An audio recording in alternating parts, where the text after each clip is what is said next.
and be part of our conversation squad. Thank you, Vikram, and thank you, Dr. Ganguly, and thank you, Dr. Reddy, Your Excellency, for participating in this wonderful interactive section. We really, Manthan has established itself as a very important platform to promote democratic, liberal, secular values through public disclosure and public discussions and discourse. So it is a real pleasure to interact with Dr. Ganguly on this renowned and acknowledged platform. And I would just like to say a few remarks about Dr. Ganguly before we get into an interactive Q&A session. Dr. Ganguly has been an architect and a builder of a national asset, an acknowledged national asset. He will talk more about why I believe it is a national asset, but it's a much admired institution in India and across the globe. This morning, we have the good fortune to listen to this extraordinary man and his eclectic journey through life, extensive and expansive. We have the good fortune to listen to a man of action and traction, to a man who was a pivotal thought leader, who journeyed with sincerity and purpose with everything he did. We have the good fortune to listen to a leader of leaders, to listen to a culture builder, to a man who I know bet on people rather than strategy, who often said, not these words, but he often preferred to be approximately right than precisely wrong. Dr. Ganguly, you can disagree with some of the things I'm saying, but I remember you often saying analysis paralysis when I used to come with data. But Dr. Ganguly was also a human being who demanded excellence and integrity. A man who led from the front, a man of good faith, a management evangelist who treated everyone with dignity. He believed in communication and set high standards for himself and exhorted all of us to follow. And as Dr. Reddy will vouch, he was a stalwart and a statesman who has been acknowledged for his human service to this country. Many of us who have logged in with specific interests. Interest to gain insight and knowledge that can have a lasting impact on our own personal situations and life. We have 80 minutes to race through 80 years, a tall order to do justice to this journey, for sure, but here goes. So Dr. Ganguly, with that as a brief teeing up of this discussion, do you have any comments? Otherwise, I will start the rapid fire questions. They're all yours, Ted. By the way, I was wondering who you were talking about, but that's besides the point. I can illustrate with examples and we can go through that again. But by the way, in this part of the world, and now many years later, I'm known as Richard. Okay, well, I'll try to remember that. Because there are connotations about my pet name. But anyway, that's for another time. So let's begin at the beginning and start with family values and upbringing, Dr. Ganguly. Do elaborate on how the atmosphere in your home before and after marriage shaped your personality, your character, your values, your attitudes, and the moral compass that you have equipped with as you journey through this amazing life. Now, this is a short question and has a long answer to it. So over to you. Yeah, well, I really would like people to find out about the answers to what you've asked by reading the book rather than hearing everything from me, which sort of doesn't fulfill the purpose of this dialogue. This dialogue, I was hoping, will raise curiosity rather than quench it. So all that you've asked for is what the book is about. So tell us a little bit about what you're at each of these stages of share with us. When you sit at the in the midnight of your life, as I do, especially if you are on a lockdown during COVID, and your life partner is no longer with you, passed away, then you reminisce that how has life been all about. And if you knew at every stage what it was going to be like, then half the fun is gone. So I've described my terrible years as a failed school student. Yeah. And I, in retrospect, found out why did I still progress in life. And there was, of course, a turning point, a tipping point of transformation of my attitude towards education when I joined college, the Giant College of Bombay, and subsequently in America. And you realize that when you're young, when you have started thinking, or not even thinking or unthinking, you really don't know what life is all about. And the reason I have sort of put it all down in Afterness, because I thought there were various issues which different sections of the readers might find of personal resonance and interest. So as I said, Dick, indifferent childhood, reasonably good scholastic period, ambition to be a lifelong scientist. You can have all the ambitions you want, but life has different forces playing. And you come every time to the fork on the road, and which road on the fork you take decides what the future is all about. Yeah, we'll come to that. We'll come to that. Why you take that particular fork is what the story is about. Yeah. So in summary, without dampening the curiosity of my potential readers, I shall keep that hanging as a mystery, unless your questions persuade me that I should share it before the fact. No, so, okay, so thank you, Dr. Ganguly. The next question actually is linked to the earlier one, which you just said. There were uncertainties in your journey, and you really didn't have a master plan of where you want to go and how you wanted to get there. You just sort of connected dots and judged situations as they came, right? No. So please then elaborate. No, Dick, seriously, this is a very serious response. Yes.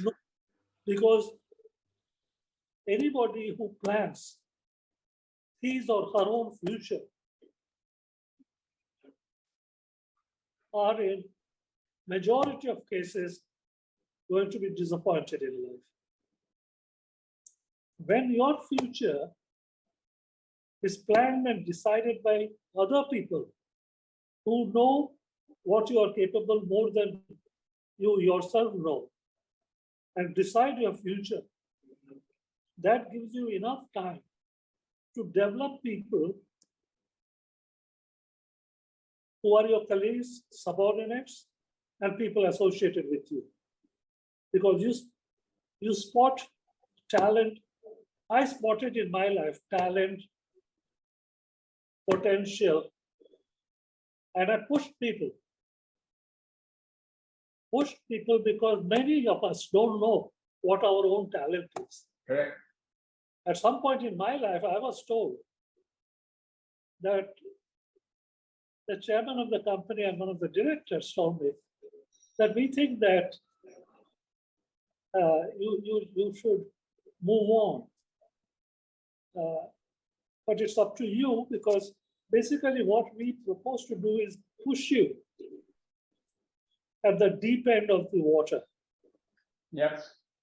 And we really don't know whether you will swim and get out of it or you will disappear. And we will never hear about you again.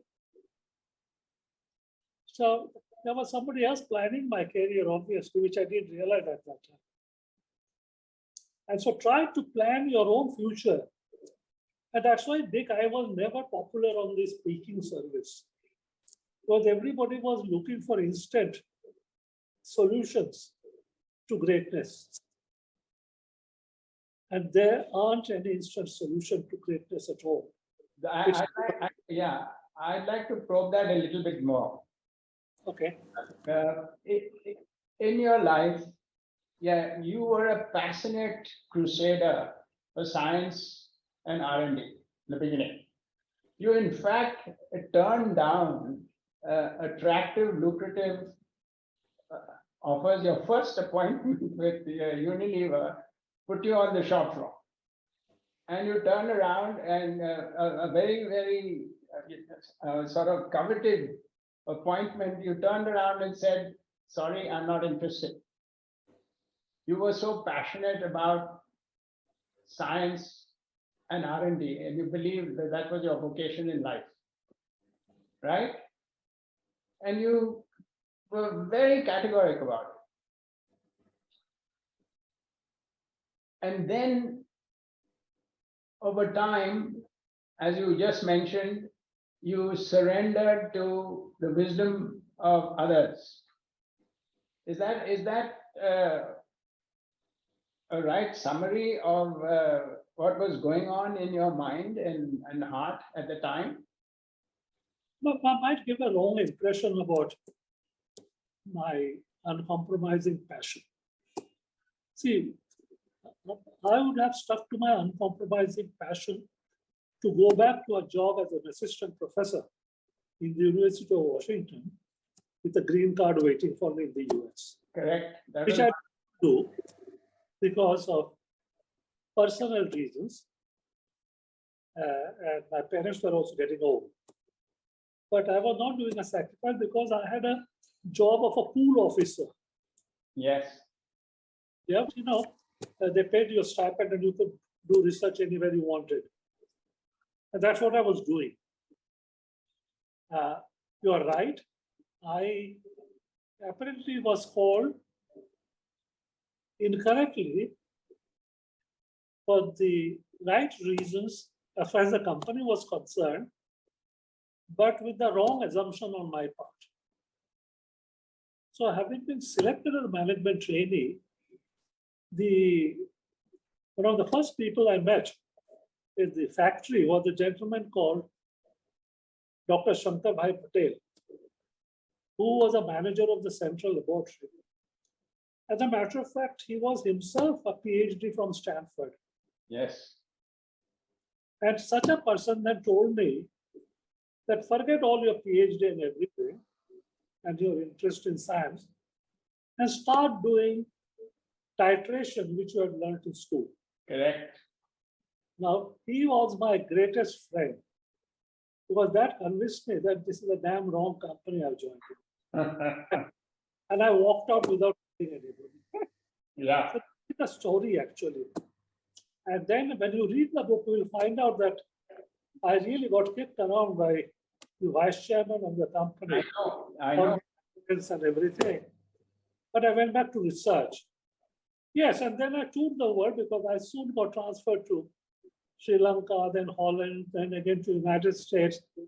Then we got married.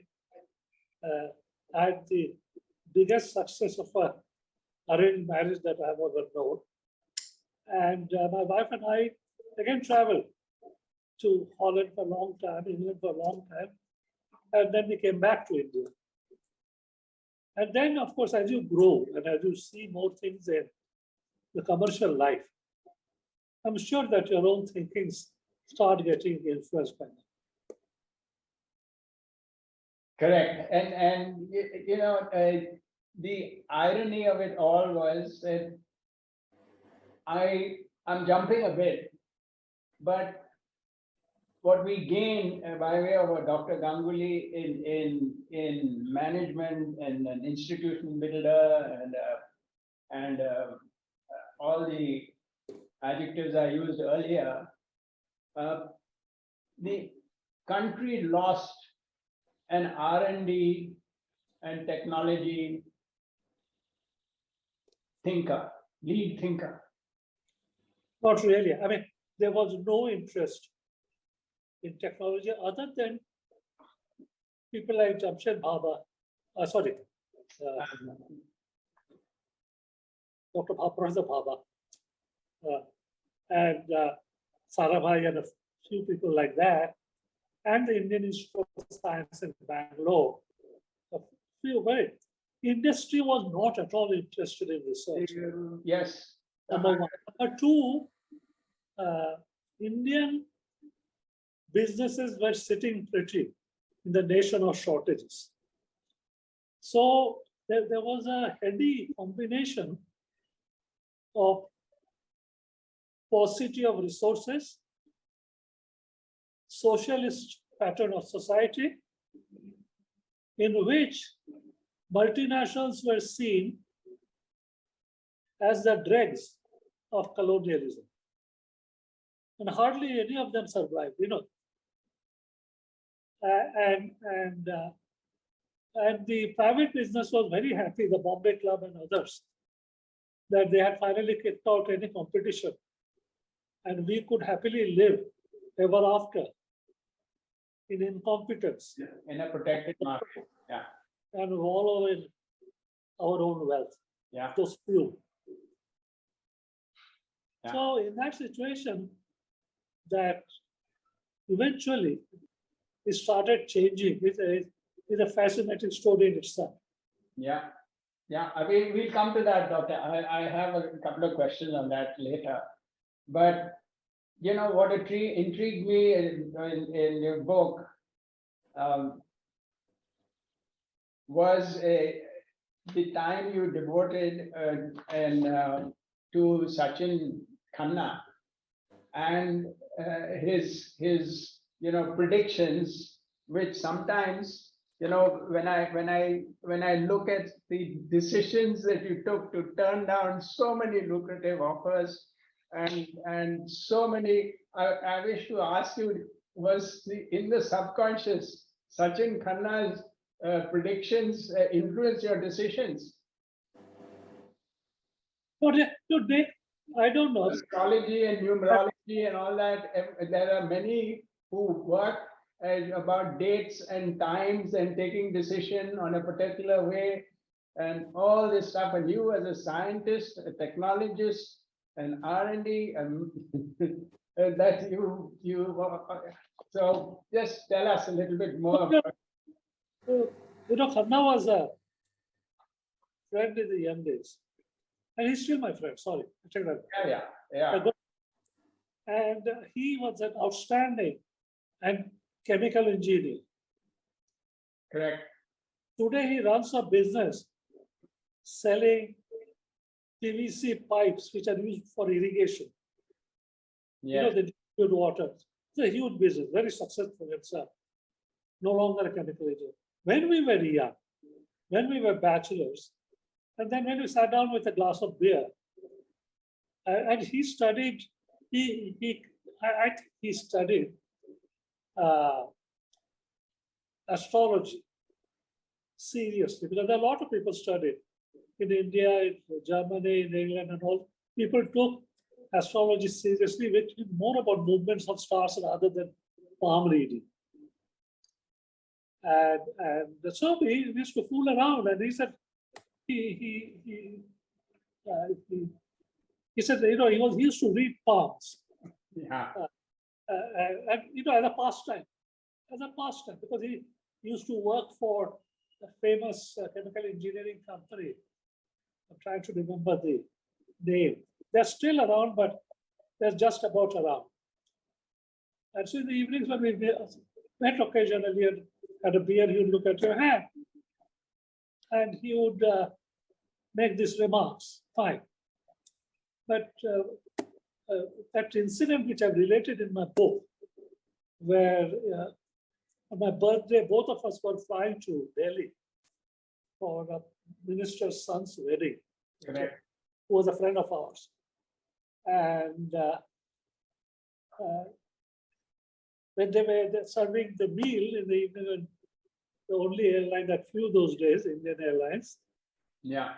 I said, I don't want to have a meal. So he said, why don't you want to have a meal? He says, it's already 8:30. So I told Khanna that it happened to be my birthday, and I had dinner at my mother's place. So he immediately took out a notebook and started making some notes. And then he told me something, Dick. It was a very serious issue that he told me, and I've never found out how he claims it is from his calculation of the time and blah, blah, blah. Only other person who knew about that issue, and it was a very serious issue, was my wife. So there was no way he would have ever known about it. And the way he described it, of course, he did not know exactly all the dimension, but he knew the heart of the matter. And that day, which was much after I'd got married and all that, it shook me a little bit, I must say. I can imagine, and it comes up time and again, and in my mind, of all the decisions that you took, and such major decisions that would have taken you on different. You're talking about the fork in your road. There are so many other roads that you could have taken and would have led you somewhere else, which brings me to my next question. The other thing that intrigued me was your being summoned by Manubhai Shah, the industries minister. In those days, in Nehru's cabinet, and he offers you on a platter an opportunity to be an industrialist, and you turn it down. Help the audience understand, the reasons behind this. And there was at that time, that road would have clearly made Dr. Ganguly another industrialist, clearly in the other Mahindras or Birlas or Tatas. I just thought that there must be some sharing and learning in that kind of a decision at that point in time. I didn't realize, Dick, at that time. First of all, I did not know Manubhai Shah from Adam. And I did not have the guts to ask him how he found out about me. That's number one. Number two, he said that you go. He had a precondition. He said, you go to Gujarat. Yeah. And you see the lay of the land. And you decide what you want to do, anything you want to do. And you come with a business plan to do. And the government will fund you. First of all, I said, this man doesn't know me. He didn't ask me what I did. He must have read about me. And I said, business. So I thought about it. And then one of the things that all of us know I had an instinctive feeling that I could not be a businessman. Yeah. And then I had this great embarrassment of having to go back to him and say that I thought about this attractive offer you have made, sir, but I don't believe that I have it in me to be a businessman. He was very appreciative. He didn't say it, but he implied that, yeah, being a Bengali, I expect that I'm not very surprised. But he was very, I got to know him. I never found out why I got to know him, but he was always very friendly and helpful. So that's a story. Yeah. I knew in my mind that I could not do business. I just didn't have it in me. Dr. Ganguly, I want to move now to brand HUL, which I call brand HUL. The firm has been an acknowledged hunting ground for talent. The firm has given the nation and the world a galaxy of leaders who cut their teeth in HUL. And under your, as you said, your role was to spot talent. What is this magic formula that HUL has to produce superior quality products, superior sustainable performance through superior quality people? How has this been orchestrated and continuous? Well, I'll tell you what, when I joined the company, it had its first Indian chairman, Prakash Tandon. And I think it's acknowledged, but not sufficiently, that to build the whole idea of Indian professional managers who did not have to pretend like the oil industry Indians did to try to copy Englishmen. That you had sufficiently in you the self-confidence, the ability, the competence to rise wherever you wish to rise. Because you can identify Indian talent, you can build Indian talent, and therefore there is no reason why you cannot be the most successful amongst Indian in this country. The vehicle can be a motor car or a soap company or whatever. But managing people to create wealth, employment, and prosperity was the mantra of Prakash Tandon. Yeah. It was inherited by his successor, Rajadaksha, then Thomas, and I was the fourth in line. But we watched in dismay the qualities that Mr. Tandon displayed. And the qualities that he conveyed to the government also, that multinationals are not necessarily dregs of colonialism, but they create wealth, they create prosperity, they develop people, generate employment, and pay taxes. And you put them under the burden of the Foreign Exchange Regulation Act, you put them under Monopolies and Restrictive Trade Practices Act, and you just think it is politically expedient to be conveyed very politely that you can crush ambition and ability. And got very close. The understanding of Delhi was very important for them to know what does a soap maker business do? How does it add value? And it was very important for people who went to the helm of Hindustan Unilever to understand what really drives the civil servants, the ministers, and the politicians, the leftists, and everybody. I think, that foresight, the name itself, we were Lever brothers, but the foresight of our leaders in the country and in Unilever, that we took the name Hindustan Lever Limited and we retained that as Hindustan Unilever Limited. I think compared to so many other multinationals, we were ahead of the game. I'll come to that again. Yes. Let me interrupt you there for a moment. Hindustan Lever was an accidental name. But it worked out. Listen to the story. Give me a moment, Dick. Richard, rather.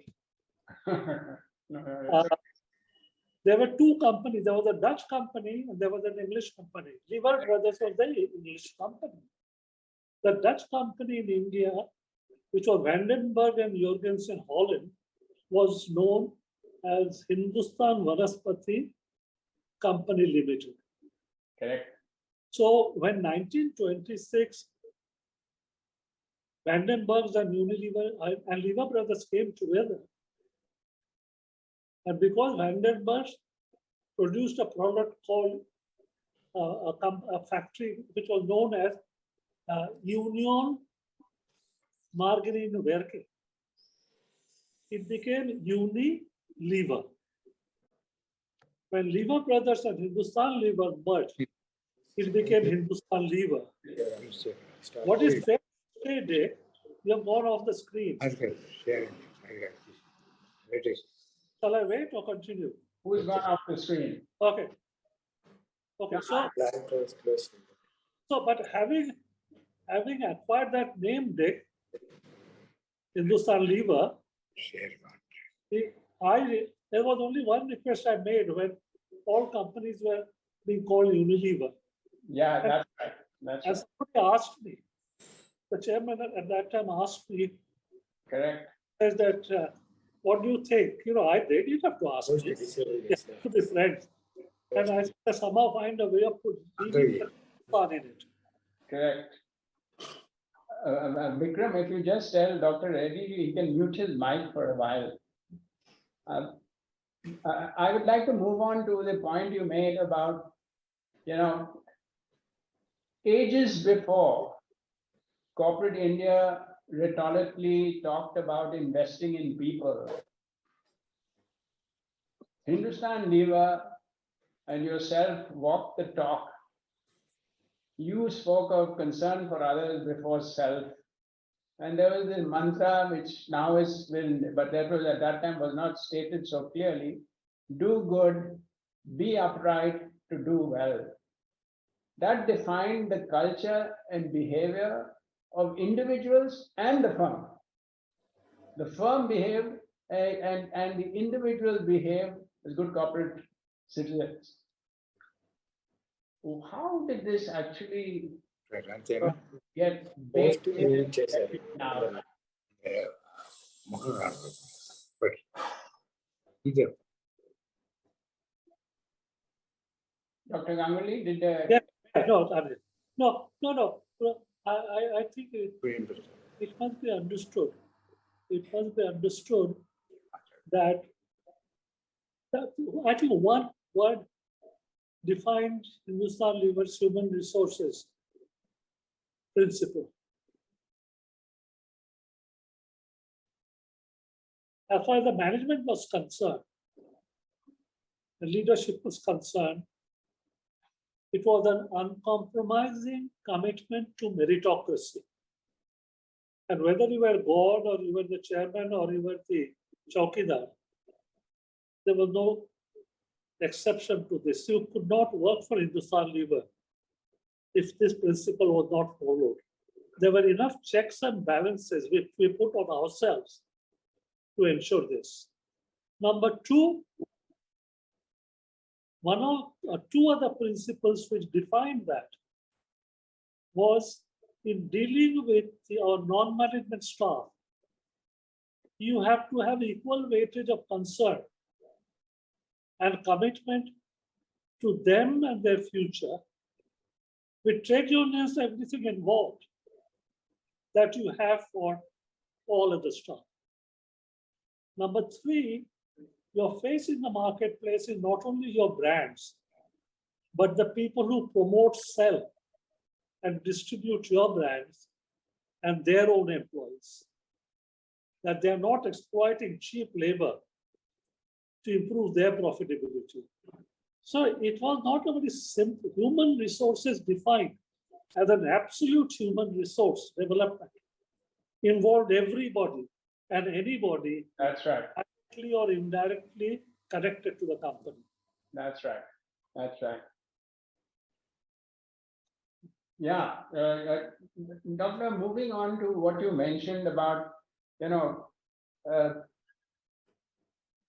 trying to explain and to position in an environment which was hostile to MNCs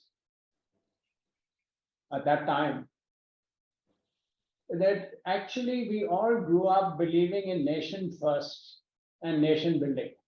We all believed, thanks to you and others, we all believed that we were serving the country, all of us, at any level. And HUL was decades ahead of the curve when we talked of good corporate citizenship, governance, probity, decades ahead. Long before it became a lexicon in corporate India and mandatory in terms of CSR. Can you share with us and the audience, some of the key initiatives like Mother Teresa, what we did, and several others, a quick summary of why we were way ahead of the curve and how we were able to foresee that, which now stands us in such good stead, and what we did. So I think Mother Teresa was a very important phase. Mr. Thomas was the chairman and I was the general manager in Bombay. In Calcutta, right? But that was a very important event, I believe, in the history of Hindustan Lever. But I think the government indirectly participated in or inadvertently participated in pushing our enterprise to where our markets were. And therefore, the dispersal of manufacturing, creating training and creating employment, especially in backward areas and rural areas, I think was a part of that culture that you cannot prosper in a nation where people are not prospering. And it was not sort of made a big hullabaloo out of it, not a production out of it, but that was the thinking within the company, because if the country prospers, you will prosper also. And therefore, when you found out why poor people were not able to afford a toothpaste or a shampoo, because women have the same ambition no matter what your income. The origin of the sachet came out of those sort of ideas. This is a market opportunity, but it is also an access opportunity. You don't create a market without somebody wishing to access it and being able to afford to access it. So there were various other ways where the ways of working. It's like human resources development. Correct. Market development is really in a way a national development. Yeah, obviously. But we did not crown it with a pompousness, That's right. seeking a halo behind our head.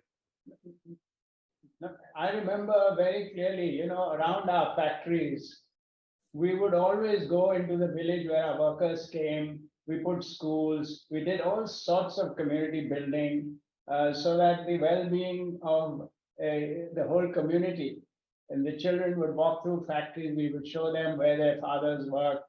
And all this was way ahead of the time when people really talked of, around your community development and our rural development initiatives. So, Dr. Ganguly, we're running out of time, and I have to jump a few questions. We're talking about, the presence that we've made, the footprint in this country. We have Indians at global levels, whether they're in business or even in politics. We have Indian prime ministers, we have CEOs, we have flourishing businesses in India. But why is there a paucity of global brands, Indian global brands?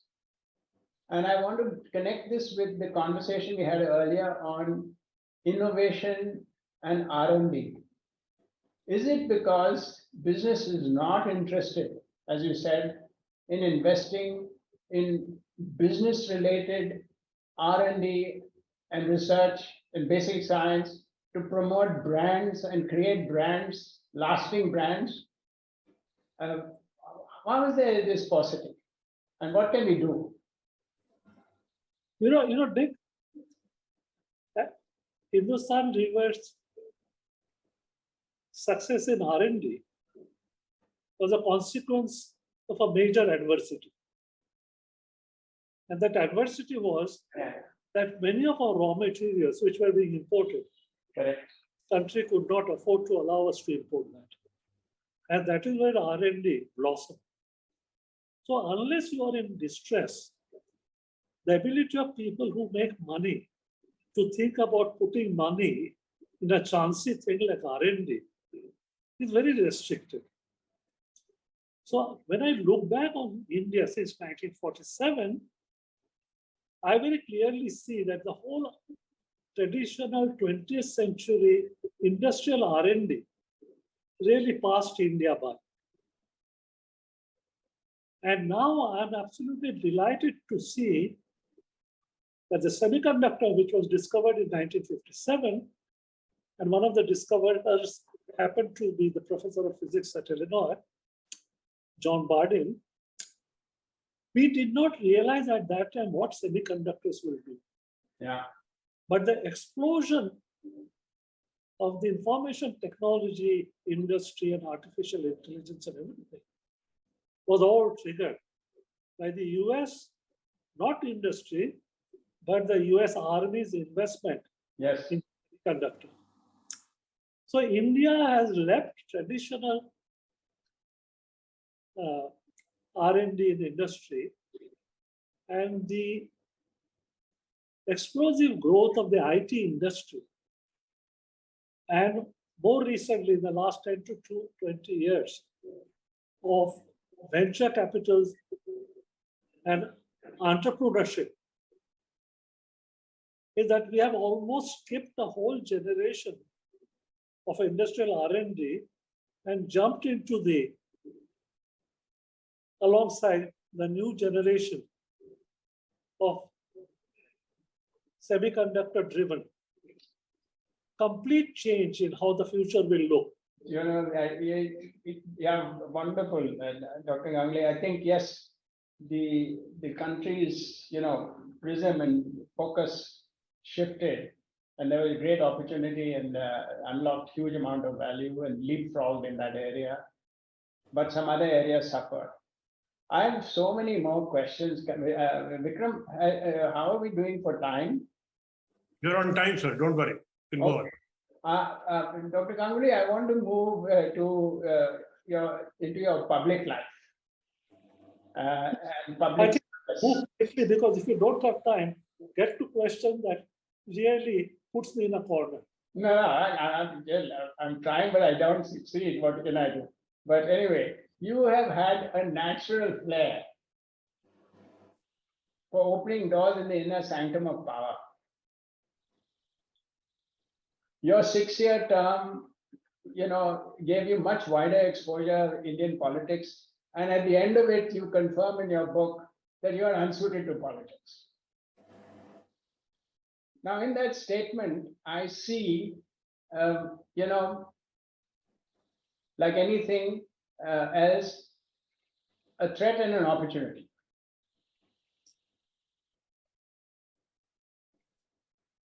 What is the question? Because if you, a talented person like yourself, felt unsuited to politics, first and foremost, what made you feel that way? So very simple. Why did I go back to Manubhai Shah and say that I'm so unsuited for business? Many people will say that you might have been very successful as a businessman. As I grew older and as I got close to, we could not help because Prakash Tandon had laid the foundation stone. The government must know what you are doing and you must know what the government is thinking. So our closeness to Delhi was basically to keep the doors of communication open. Now that also gave you an exposure Yes, to what politics was all about over a period of time. yes. And then, as far as I'm concerned, I took a decision that I would be a total failure if I pontificate to everybody and his brother-in-law of how to run their lives. I will be a total failure. Yeah, now the question is further that shouldn't politics attract quality people just like business? Number one. And number two, what can we really do to make politics more hospitable to a wider cross-section of people, just like we do in business? And why is it that top corporate leaders, how do we pave the way for top corporate leaders to step into public life and public service, to raise standards?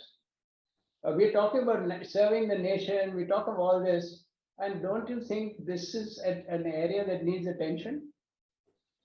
No, I don't think so. We are a nation of 1.4 billion people. We're never short of talented people. So those who want to go into politics, please go. But I am looking more for people who know what they can do, but even better, what they can't do. Good. Yeah. That's a simple thing. No, I totally agree with that, doctor. But I'm saying to actually groom talent in a certain area, there's good practice. You may not think of how do we transfer and have a massive shift, cultural shift to elevate political discourse in this country. And Some of the Manthan, some of the best minds in this country join the civil service. yes, fully acknowledged. There's no question about it. No doubt in my mind too. This country's most outstanding people Yes, seek to be successful civil servants.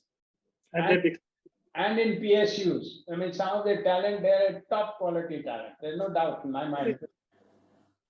But everybody else has a lifespan of 5 years or 6 years at the most if you're a member of Rajya Sabha. And to have, it's like, you're asking people to join the defense forces now. It's a guaranteed job for 4 years. And of course, because we are short of jobs, a lot of people are joining, and later on they might get jobs in other government agencies, etc., etc. But in politics, every 5 years facing the gallows takes a different kind of personality. And if you can afford to, lot of the freedom movement also, lot of businessmen took an active role because they could afford to take. They supported politicians rather than becoming politicians themselves. A good point. Yeah. But if people don't know their strengths and weaknesses, I think I will be very worried. Yeah, yeah, but there has been examples of people who have crossed in and moved in and are making a difference. And I don't want to name people, but they have crossed over, and including bureaucrats, as you mentioned, top talent. I mean, sometimes in my interaction with the bureaucracy in certain areas, wherever I was. But did Prakash Tandon became the chairman of State Trading Corporation. Correct. Rajadaksha joined the planning commission, correct. if people were inclined that way, they did it. Yeah, they did it, and I'm saying that seems to be sort of now a little bit have slowed down. And my concern is that some inbreeding and infusion is required. And you're saying, listen, to each his own. You agree in general that we need to, elevate the political discourse as your frustrations in debates in parliament and so on. No, but that's a different ballgame, Dick, Yeah, You're straying away from the core. And if I felt that I could contribute to politics, I would have gone and done something, because at heart I'm a patriot, yeah, like, Yeah. like the majority of people in this country. But if you know that you're not fit for this, having had the advantage of being next to the front row, correct. then I think you have to be very honest. I agree fully. Moving on, Dr. Ganguly, to your stint at RBI. Oh, that was my most satisfying period, being a part of a national institution of a caliber and quality which most Indian industry would find it difficult to match. The commitment to meritocracy, the quality of people it attracted, and possibly the fact that it was not headquarters very wisely, the British decided in 1935, should not be in Lutyens, Delhi, but in Bombay, next to the businesses. Correct. A brilliant decision. And I don't want to embarrass people like Venu Reddy, who's a good friend. I have rarely met any company chairman, any political leader, any administrator of the caliber, depth, analytical mind, and international network that Governor Reddy, I was there for a long time under his governorship, and people like Bimal Jalan, Yeah, Governor Reddy, and others who followed.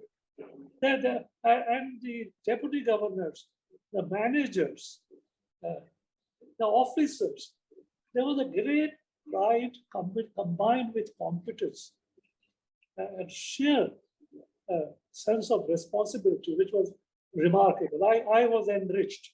wonderful. And to get it from you to state this speaks volumes for that institution and for Dr. Reddy and people like themselves who built that institution.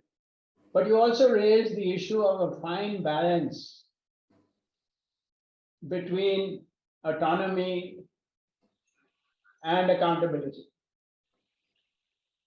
So both are very ethereal subjects, and you must never try to be clever and challenge these. Both are amorphous, essential, critical, and a practice rather than a concept. And I've watched it with close quarters, the relationship between civil servants and elected representatives, the relationships between trade unions and management, the relationship between couples, all are covered by certain unspoken rights and requirements in order not to just survive, to blossom, Yeah, enrich. And same goes for autonomy and accountability. And I've been very conscious of this, and I continue to be conscious of this. wonderful, reassuring. There are concepts, and don't try to torture test them. Yes, thank you, Doctor. Vikram, how much time do you have? Are we? Yes, sir. Can I? Yeah, ask we're on time, but I think we can shift to the audience questions now. So I have one more question for Dr. Ganguly, and then shall we shift? Or one or two more questions? How Yeah. is- One question, two questions, no problem. One or two questions, quick questions, because one is, Dr. Ganguly, in your time and now, you have witnessed a sea change of India's image and stature on the world stage. I mean, Sorry. during your period, you have seen a sea change of India's image and stature on the world stage. In the earlier part of this, just post independence to today, there is a sea change of India's image. India is now, a preferred destination in the world for liquidity and investments and so on. What do you think caused this? Or is it any concerns and risks about the future? Or is there too much hype? Dick, when you cast your mind on India, India as a nation is only 75 years old. Before that, it was a geography. We can debate, discuss, and all. It was a collection of small princelings, kingdoms, etc., etc. Totally different cultures going from the north to the south. And some of the southern territories covered Indonesia, Thailand, Malaysia, and all those areas, parts of China. So when you consider a 75-year-old nation, which was exhausted by colonial rule, reaching the stage we have, I think is remarkable. But my personal sorrow is that even today, India has the largest population in the world of a section of our people who go to bed hungry every night. It's a notion which might please you, but cannot make you happy or proud. Then I realized that to have your cake and eat it too, in the 80 odd years that you've been around, the only lifetime that you will have, there is a quality of optimism which needs to be checked. Therefore, I abhor the pomp and celebration.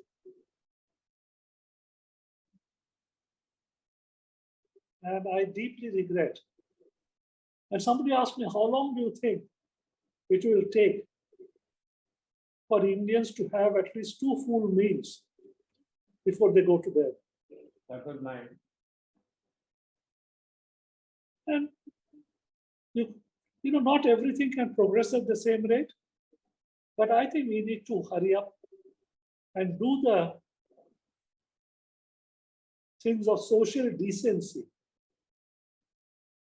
as one of the indices of prosperity and self-fulfillment. True, truly, very true, very, very true, and thank you. That is really profound. It only underscores Dr. Ganguly, the man of passion and compassion, both.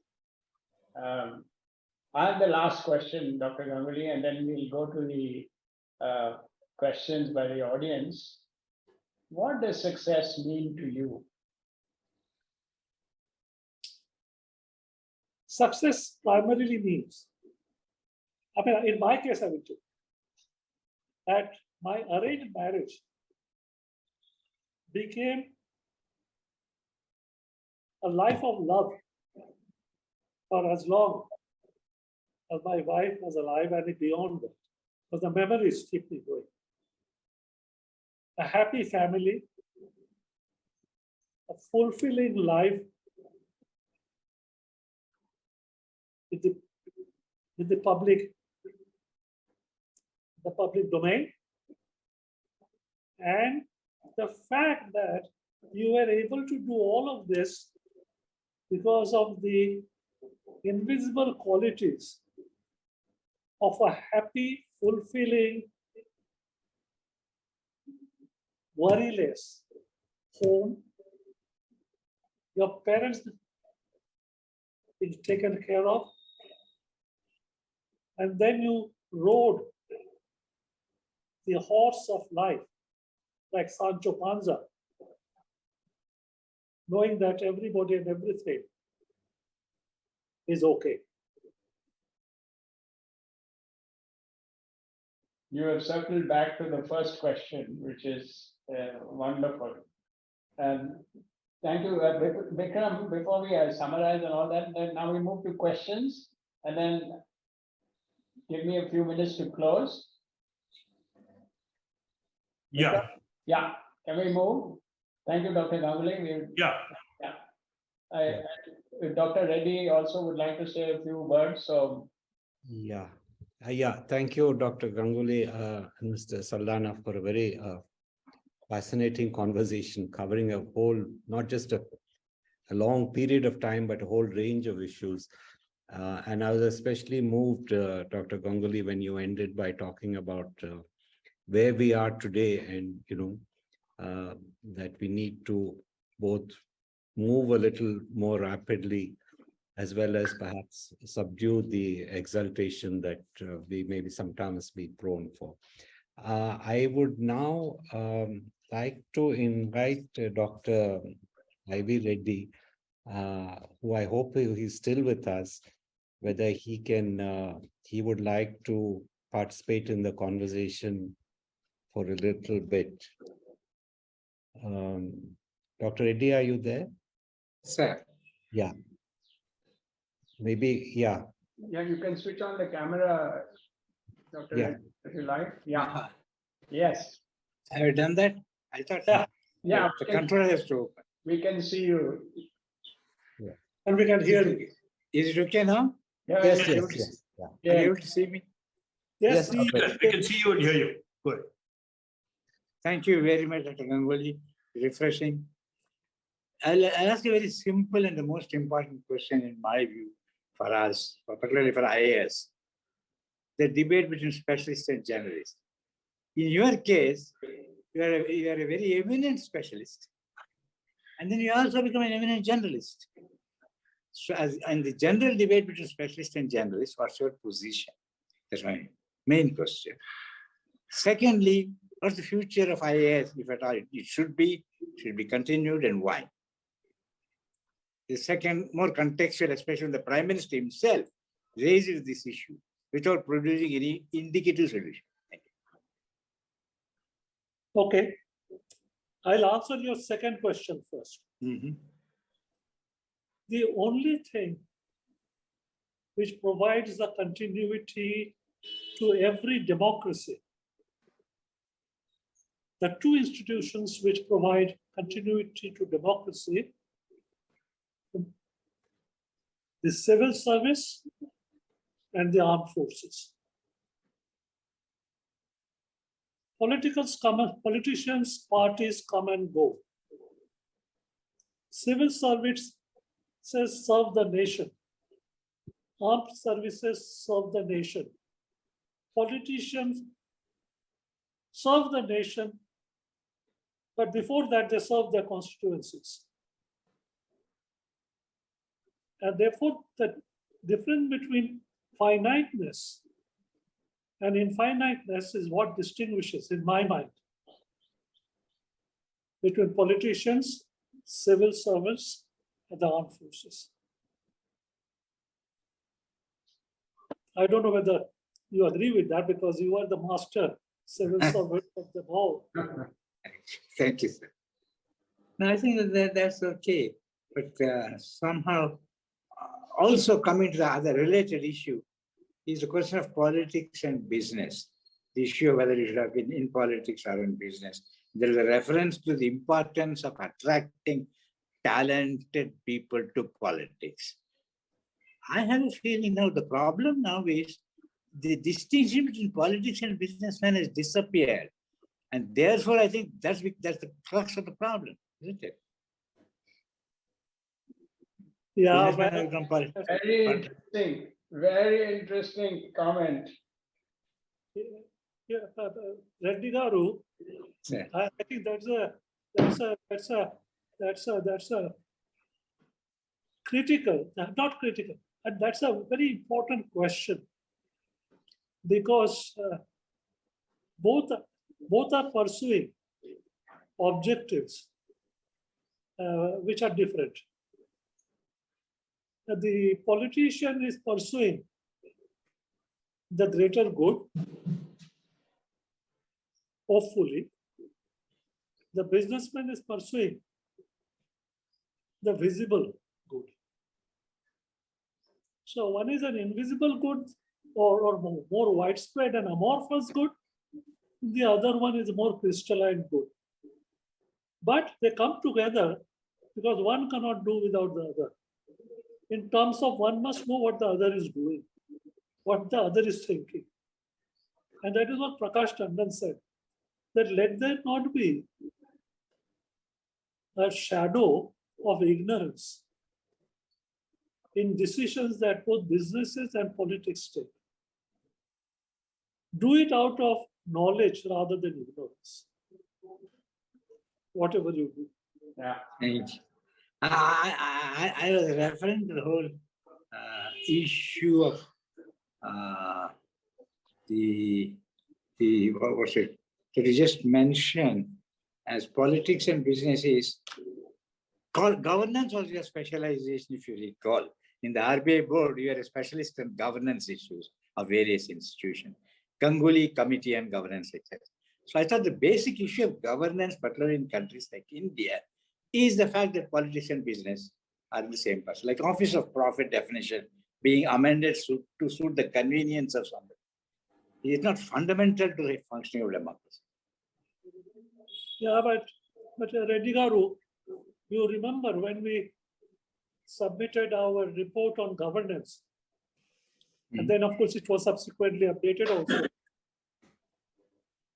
That could be imposed by the Reserve Bank of India on all the foreign and Indian private sector banks. And the finance ministry at that time said, unless the Banking Regulation Act is changed, this will not be applicable to the public sector banks. With all due respects, even in private business or in public sector business, one of the greatest weaknesses in our country is governance and audit. And if somebody took it up as a goal, which I don't think people will, of the non-performing assets, both in the public sector as well as in the private sector, the horror of people going to bed hungry will become clearer. That some of us enjoy the luxury of the unknown, and large number of us suffer the pains of the consequences. Very good. Do you agree with that? But I am seriously concerned about this. Yeah, thank you. Thank you very much, sir. You made a reference to the governance and banks in your book also. Yes. I've learned from Reserve Bank and especially Reddy Garu, Thank you. the understanding what is the strength and what are the challenges in the public sector and in governance. Very That's good. education. Thank you, sir. Thank you very much. Thank you. Thank you, Dr. Reddy. Having said that, sir, now that you were earlier in the board of Reserve Bank, and now I'm sure you're watching what is happening there. Do you think that the bank continues to be as independent as it was earlier, or there is a subtle shift? Are you asking this question to Dr. Reddy? No, I'm asking you, sir. Oh, sorry. I'm really, now that I'm distant from all of this, it would be unfair for me to comment on it. But what I will say that governance overall in industry, whether public sector or private sector, I think we have a long way to go. Now, we are in good company. In many countries, and now you saw what happened to the this currency in Bahamas. Governance as an issue is the biggest challenge, where people like to have the independence, but they do not like the oversight of that independence and its use or misuse. I cannot talk about Reserve Bank of India because I am completely out. I had the most enjoyable 10 years on the board. But I thought it was an outstanding. I think it's still an outstanding institution.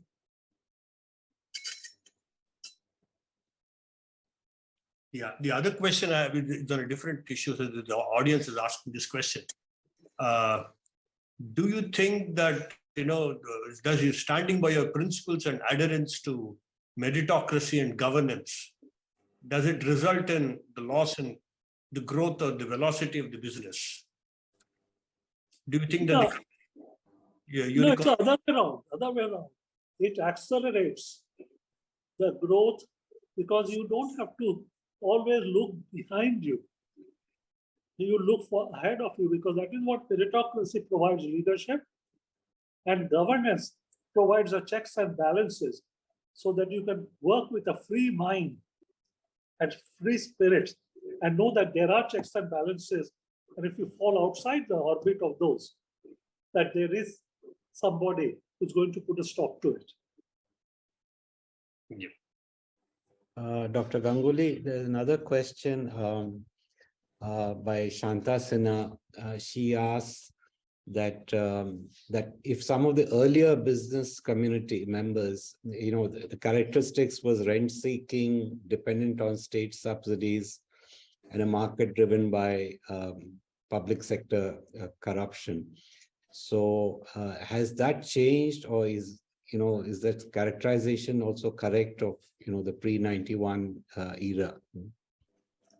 No, I think the reforms 92 onwards, when Narasimha Rao was the Prime Minister and Manmohan Singh, I think although there was an element of compulsion and pressure, the transformational impact of that has been far more widespread and profound than we have acknowledged it for the common people like you and me to understand that the significance of those changes.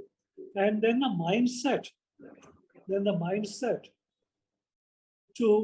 for reforms and being anchored and pulled down by vague socialistic amorphousness has been cleared far more.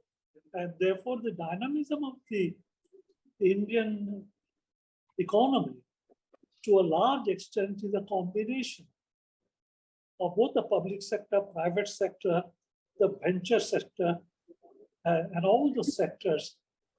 But is it perfect? Is it perfect anywhere? It can be more perfect and less perfect, but it's not absolutely perfect anywhere. Yeah. Just want to ask another question. In your conversation, you spoke about R&D in companies pre-91 in some ways being born of adversity. Perhaps you were talking about Hindustan Lever, but many of the other companies, say in consumer electronics or even automobiles, they didn't put in that kind of effort.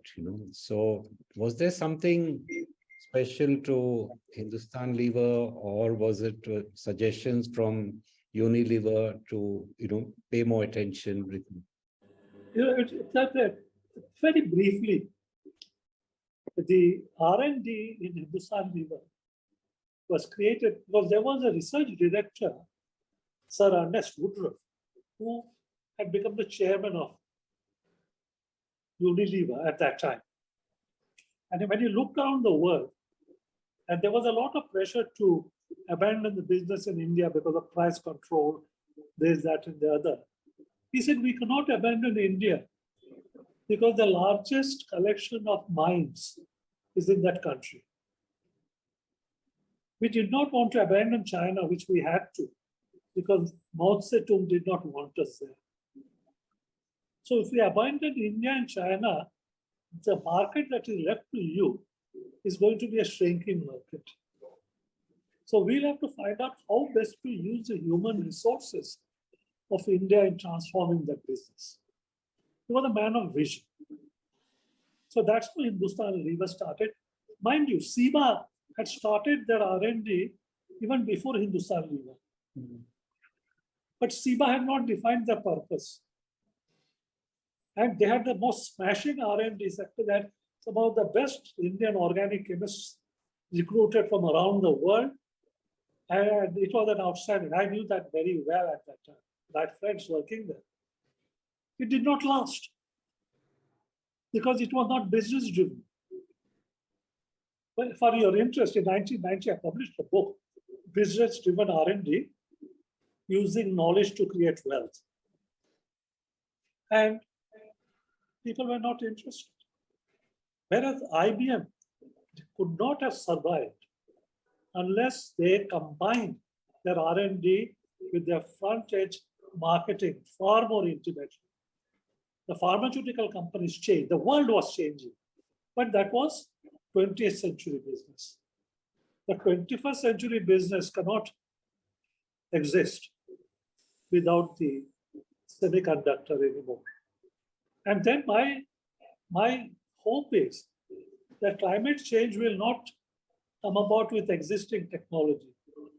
And therefore, the recent news item, Soto-Hoshi news item on fusion, I think there are glimpses of technologies happening which might help save the climate change other than existing technologies. But on this question of, again, on R&D, you see the leaps which China has done in the last 30 years. It's because of the government support to R&D.